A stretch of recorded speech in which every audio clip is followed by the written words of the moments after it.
ሩትዬ የኔ ውድ የኔ ወርቅ ማለት ነው። እኛም ደስ ብሎናል። በጣም ነው ደስ ያለን እናንተን እንደዚህ ስላየናቸው ማለት ነው። ጠላት ደግሞ ልብን ይቀጥል ይበል። እንግዲህ ወተት በደንብ አድርጋችሁ ዋጥ ዋጥ አድርጉበት። ምን እንደሚወጣችሁ እናያለን። እንግዲህ ይሄው ልጁ በጣም ጤነኛ ነው። ፈገግታውን ሳቁን አይታችሁ መረዳት ትችላላችሁ። ልዑልዬ የኔ አባት የኔ ድንቡሽቡሽ ግን በማን ወጣክ ነው ዝምተኛ የሆንከው? ለምንድን ነው ማስቀው? ለምንድን ነው ማትጫወተው? የኔ ፍልቅልቅ ለምንድን ነው እንደናትህ ፍግግ ማትለው?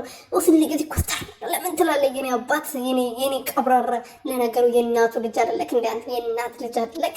ሰላም ሰላም ቤተሰቦቼ እንዴት ናችሁልኝ? እኔ በጣም ደህና ነኝ፣ እግዚአብሔር ይመስገን። በያላችሁበት ሰላማችሁ ዝትርፍርፍ ይበልልኝ። ለዚህ ቤት ለዚህ ቻናል አዲስ የሆናችሁ ሰብስክራይብ፣ ሼር፣ ላይክ እያደረጋችሁ ቤተሰብ ሆኖ እንኳን ደስ አላችሁ፣ እንኳን ደስ አለን። ዛሬ በጣም ደስ ብሎናል። ሁላችንም እልልልልልል በላችሁ ኮመንት ላይ ጻፉ ማለት ነው። ምክንያቱም እንደዚህ ለማየት እኛ ሶስታቸውን ብቻ ለማየት አንድ አይነት ከልጃቸው ጋር ልብስ ለብሰው ነገ ደግሞ በቲክቶክ እንጠብቃለን። ቪዲዮ በዚህ ይሰራሉ፣ ፎቶ ይነሳሉ። በጣም ቆንጆ ፎቶዎችን ነገ እንጠብቃለን። 100% እርግጠኛ ነኝ። እቺ ወረኛ የሆነች ልጅ ምን አለችኝ ትላላችሁ እና ነገ ጠብቁ ታያላችሁ።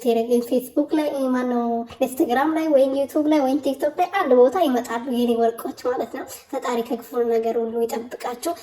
እነሱ አብሮ እንዲሆኑ የምትፈልጉ የምትጥሩላችሁም ደግሞ ፈጣሪ ያላሰባችሁትን ነገር ደስተኛ የሆነ ቤተሰብ የምትኮሩበትን ትዳር ይስጣችሁ፣ ይስጠኝ ለኔ ማለት ነው። ምክንያቱም ወዳችኋለሁ አንድ ላይ እንደሆኑ ስለምመኝ ያው ጸሎቱም ለኔ እንዲደርሰኝ ብዬ እኮ ነው በዚህ አጋጣሚ ማለት ነውና እንግዲህ ድብን በሉ እናንተ ብዙ የምትባይ ሄርሜላ ምናምን ኮተቶች ማለት ነው። እዛ ተቃጠሉ፣ እዛ ወተት ጠጡበት። እንግዲህ ምንም ማድረግ አይቻልም። ገባሽ አይደለ?